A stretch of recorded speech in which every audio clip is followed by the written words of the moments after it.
Yari na si David dito kay Ramon. Gusto niya na si David mismo ang magdala sa kanya dito kay Marites para makausap umano niya ito. Samantala gugulatin nila Tanggol ang buong taga Quiapo sa kanilang pagbalik na puno na sila ng yaman. Ngunit itong si David ang akala niyang puno na siya ng kaligayahan ay unti-unti rin itong napalitan ng takot at pangamba dahil sa pagtangka ni Olga sa buhay ni Marites. At higit sa lahat ang pagharang naman ni David na makausap ni Ramon itong si Marites. Inaadya ng panahon kasi na marinig ni Olga ang pinag-usapan ni Don Julio at Ramon patungkol ito kay Marites. Agad namang ibinalita ni Olga kay David ang narinig niyang plano mula kay Ramon. Pinaisip niya ng plano itong si David para mawala umano sa isip ni Ramon na makita itong si Marites dahil delikado na umano sila.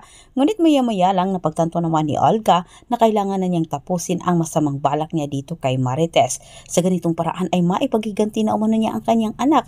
Habang sinubukan naman ni David na alamin kay Ramon ang dahilan nito kung bakit naisip nitong makausap itong si Marites.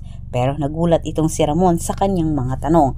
Diretsang sinabi ni David na ayaw umano niyang magkaharap ang dalawa at katwiran niya hindi umano alam ng kanyang mga magulang lalo na ni Tess ang nagsasama na silang dalawang mag-ama.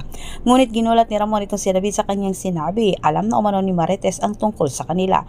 Bagay naman na ikinagulat nga ni David. Sa kabilang banda, pagtatangkaan naman ni Olga muli ang buhay ni Tess sa pangalawang pagkakataon upang hindi umano magkita si Ramon at Tess dahil siguradong bubulusok umano silang dalawa ni David.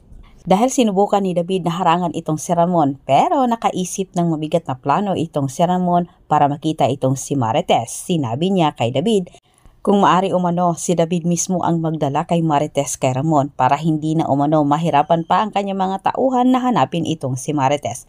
Antabayanan po niyo ang susunod kong advance episode update. Kung ikaw ay bago pa lang dito sa aking channel para sa maraming karagdagang update, huwag mong kalimutang mag-subscribe. Muli maraming salamat sa panunod at pakikinig. God bless sa ating lahat.